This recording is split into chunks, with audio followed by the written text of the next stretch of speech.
El Corvette ZR1, mediante el cual le hemos hincado el diente a la historia de la cuarta generación de este biplaza, fue fabricado a finales de 1989 como modelo para la temporada 90. Para ese año, en el que la industria estadounidense manufacturaba unos 6 millones de automóviles, algo más de 23.600 unidades serían producidas del Corvette en Kentucky. De ellas, 3.049 llevarían el apellido ZR1, siendo esa temporada 90 en la que esta variante alcanzaría su volumen de fabricación más elevado.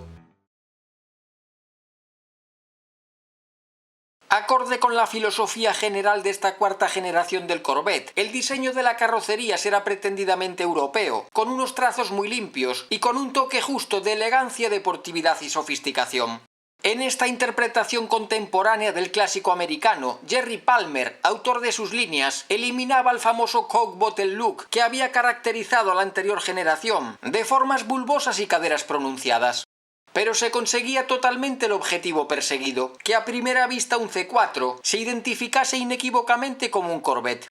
A pesar de las mayores necesidades de refrigeración y del aumento en la sección de los neumáticos, el ZR1 conservará un destacado coeficiente aerodinámico de 0,34, algo en lo que influirán los paragolpes integrados en la estructura, los faros escamoteables o el afinado diseño de los espejos retrovisores. También que el ZR1 se ofreciese exclusivamente en carrocería Targa, prescindiéndose en su techo del montante central de los C3, por lo que el panel extraíble será de una sola pieza.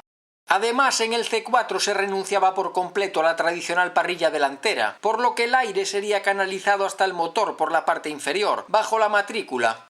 Su perfil en cuña se queda en esta variante a 2 centímetros de los 4,5 metros, los mismos que harán que la anchura no llegue al 1,90 m, mientras que la altura rozará el 1,20 m. La distancia entre ejes de 244 centímetros no sufrirá alteración, pero las puertas, los cuartos traseros y la zaga serán específicos en el ZR1. Aquí los pilotos traseros perderán su característica forma circular, por primera vez en esta saga desde el comienzo de los años 60, y a diferencia de los Corvette comercializados a partir de la temporada 91, el ZR1 llevará la tercera luz de freno situada sobre la envolvente luna trasera, en lugar de integrarla en el paragolpes.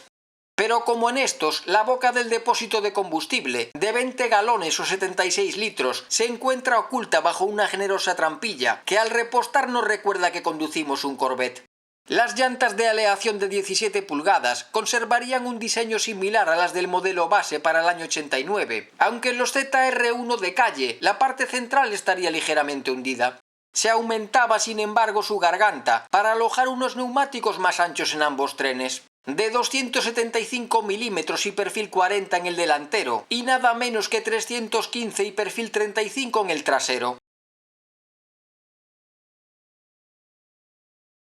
Acceder al interior de un Corvette de cuarta generación requiere una estudiada maniobra de piernas y cadera, debido al grosor de la estructura de la carrocería tras las puertas y a lo limitado de su altura. Una vez dentro, su habitáculo nos abruma con un número ingente de mandos y botones, por lo que ponerse a sus mandos puede ser lo más parecido a pilotar un caza F-16.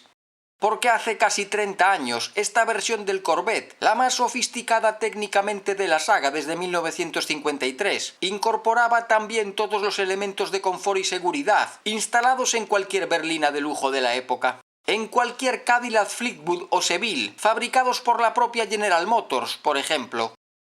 Entre la dotación que Chevrolet ofrecía de serie en el ZR1 90 figuran los elevalunas eléctricos, el cierre centralizado, los espejos calefactados y ajustables de forma motorizada, la tapicería de cuero con los asientos regulables eléctricamente en 6 posiciones, incluida la lumbar, el control de la velocidad de crucero, el volante regulable de cuero con airbag, que sería ofrecido también sin coste para el pasajero en el modelo del año 94, el equipo de audio Bose estéreo con radio, cargador de cassette y CD, y el techo Targa, realizado en fibra en el color de la carrocería. Todo este despliegue de medios hacía que la lista de extras entre los que elegir al escoger un ZR1 quedase reducida realmente a uno solo. Un segundo techo translúcido fabricado en plástico acrílico, entintado dorado o azulado, como el que incorpora nuestra fabulosa unidad. Y es que solo unas pocas unidades para la temporada 90 instalaron el aire acondicionado, que pronto cedió su lugar al climatizador electrónico como equipo sin coste. Respecto a los primeros C4 presentados en 1983, para el año 90 se eliminaba la protuberancia almohadillada frente al acompañante, de dudoso gusto, que sería reemplazada por una guantera. Además, la instrumentación totalmente digital de estos Corvette 84, que empleaban la tecnología de cristal líquido, convirtiendo el salpicadero en un festival de colores, sería sustituida por otra, en la que únicamente el velocímetro, el aforador del nivel de combustible y los datos aportados por el ordenador de a bordo prescinden de las agujas, reservadas para el tacómetro, el voltímetro, los indicadores de la temperatura del agua y del aceite, y el manómetro con la presión de este último. A la derecha del computador de viaje, una pantalla agrupa varios chivatos que nos informan, por ejemplo, de la baja presión de los neumáticos o de algún problema en el airbag, el ABS o la suspensión adaptativa. Accionando un pulsador en el interior o en cualquiera de las puertas, accedemos al espacio destinado al equipaje, cuyo cubicaje anunciado superará los 500 litros, delimitado por la presencia ocasional del techo extraíble en la parte inferior y por la lona extensible que puede ocultar las pertenencias. El propulsor LT5 de 8 cilindros en V sería desarrollado en colaboración con Lotus, empresa británica integrada entonces en General Motors, siguiendo las directrices del gigante americano.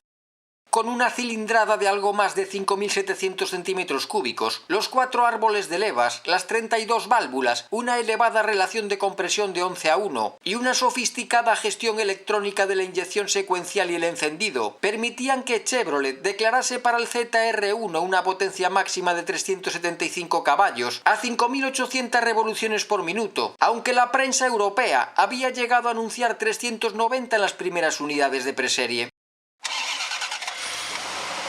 Por su parte, el par supera los 50 kilogramos de valor máximo, aunque lo más importante es que a partir de 1000 vueltas estarían disponibles nada menos que 40, signo inequívoco de la ejemplar elasticidad de esta planta motriz.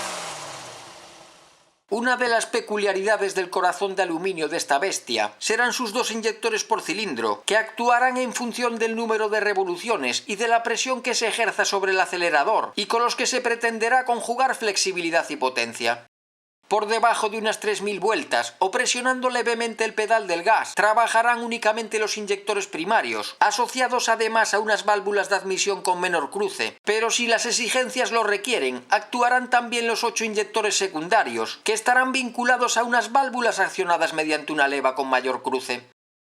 Pero además, el conductor podía seleccionar a voluntad el funcionamiento de los inyectores mediante una llave situada en la consola central, conocida como Power Key. Bloqueando esta en la posición normal, la potencia se limita a poco más de 200 caballos con la anulación de los inyectores secundarios, lo que permite dejar con cierta confianza el coche a otras personas, ya que no es posible extraerla si el coche entrega toda su potencia.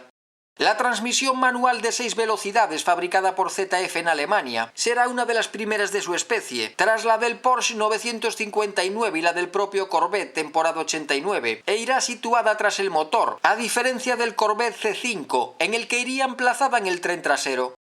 La cuarta será directa y la quinta y la sexta actuarán a modo de overdrive para reducir los consumos, permitiendo el larguísimo desarrollo en esta última, rodar a 200 km/h, con el motor girando a menos de 3000 vueltas.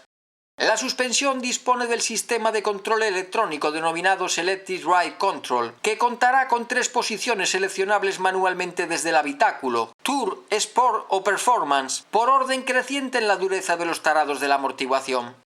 Aunque en cada modo esta no es fija, ya que los amortiguadores disponen de 6 tarados distintos de firmeza, que serán elegidos automáticamente en función de la velocidad. Los discos de freno, ventilados en las 4 ruedas, tendrán un diámetro de 330 milímetros en el tren delantero y de 305 en el trasero, y si bien el dispositivo ABS sería de serie, el control de tracción no llegaría a la gama Corvette hasta los modelos de la temporada 92.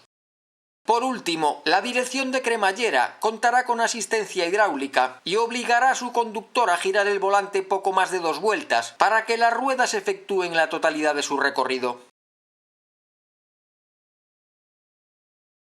Tras la presentación internacional del Corvette ZR1 en el sur de Francia con el comienzo de la primavera de 1989, se había puesto de manifiesto un hecho poco habitual. En contadas ocasiones, un automóvil americano había suscitado tanto interés entre la prensa del viejo continente. Máxime cuando se trataba de un superdeportivo de altísimos vuelos, que prometía según algunos medios la misma potencia que un Ferrari Testarossa, y cuya fabricación, prevista en 5.000 unidades anuales, no había comenzado siquiera. Tampoco estaba claro que tanta expectación levantada por esas unidades preserie estuviese comercialmente justificada, ya que incluso su aparición en los países europeos con mayor solera tampoco se daba por cierta. La recién creada Gran Motor 16 llevaba entonces a su tercera portada al ZR1, del que se aseguraba que era un automóvil que destacaba por casi todo, por lo que era prácticamente imposible encontrarle defectos. Quizá el principal fuese su precio, no por elevado, sino porque los 9 millones de pesetas estimados, equivalentes hoy a unos 125.000 euros, no llegarían a figurar de manera oficial en ninguna ficha de venta española. A pesar de ello, un BET ZR1 de producción sería analizado año y medio después por Motor 16, cuando una empresa barcelonesa se había decidido a importar el coche por un precio final de 14 millones de pesetas, unos 170.000 euros de los de 2018. De este coche más que fantástico, que no era precisamente el de la famosa serie televisiva, Andrés Mas destaca su mecánica moderna y brillante, sus prestaciones con una velocidad punta prácticamente imposible de medir en autopista, su comportamiento rutero y su frenada excepcional. Como principales defectos se anotan el manejo algo lento y esponjoso de la palanca de cambios, la falta de cerradura en el tapón de la gasolina en esa unidad y el consumo de combustible elevado, aunque lógico dado su poderío. En plena crisis del Golfo se registra un valor medio de unos 14 litros de gasolina sin plomo por cada centena de kilómetros recorridos, que serían casi 17 al circular lentamente en ciclo urbano, y podían llegar a 20 al rodar relajadamente a cruceros de 180 km/h. ¿Y si me hubiera enamorado de esta amalgama de acero, de plástico, de caucho y de cuero? No se lo digas a mi madre, pero creo que sí. Era la confesión que Stanley Meurer hacía tras probar el ZR1 y con la que concluía su crónica en Le Moniteur Automobile. Este deportivo brilla aquí, gracias a su comportamiento irreprochable, a una dirección particularmente directa, precisa e idealmente asistida, y a un manejo del embrague perfecto. Un diámetro de giro algo elevado que perjudica la circulación en ámbito urbano, la visibilidad hacia atrás o el aspecto plasticoso del interior aparecen como males menores de un coche fabuloso que soporta ventajosamente la comparación con cualquiera de sus rivales. El primero de ellos podía ser un Porsche 911 Turbo con 320 caballos, extraídos del 6 cilindros boxer refrigerado por aire. Penalizado por un mayor peso, las aceleraciones puras eran más poderosas en el alemán, aunque un solo dato bastará para demostrar el poder de recuperación del americano. De 50 a 100, con la quinta engranada en ambos, el Corvette aventaja al 911 en nada menos que 8 segundos. Aunque el todo atrás admite, según los probadores, una conducción agresiva y provocadora incluso sobre piso mojado, mientras que en estas condiciones el ZR1, aunque noble, será más propicio a los movimientos tipo peonza.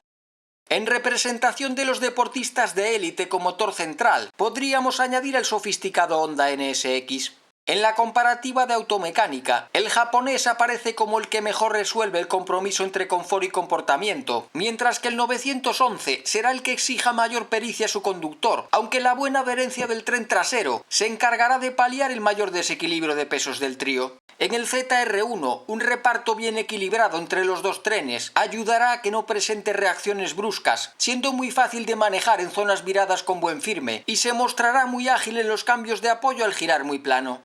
Automóvil añadía a otros 3 contendientes más en el hit parade de los mejores deportivos del planeta, cada uno respondiendo a su propia filosofía. El Corvette, una obra de arte en lo que a tecnología se refiere según la revista, impone su ley ante sus rivales en las aceleraciones, gracias a una excelente motricidad, pero también el poder de sus frenos llegado el momento de detenerse. El motor boxer de 12 cilindros del Ferrari Testarossa se mostrará también muy civilizado, pero su doma será la que exija mayor destreza a su conductor, con un límite en condiciones extremas muy estrecho. Suave, confortable, más pesado y dotado de cambio automático, el Mercedes 500 SL será el menos excitante del grupo, pero como conjunto resultará casi imbatible. A medio camino entre este y los anteriores se situará el Porsche 928 GT, demostrando ser un automóvil muy equilibrado, suficientemente confortable y noble, y capaz de proporcionar unas excelentes prestaciones.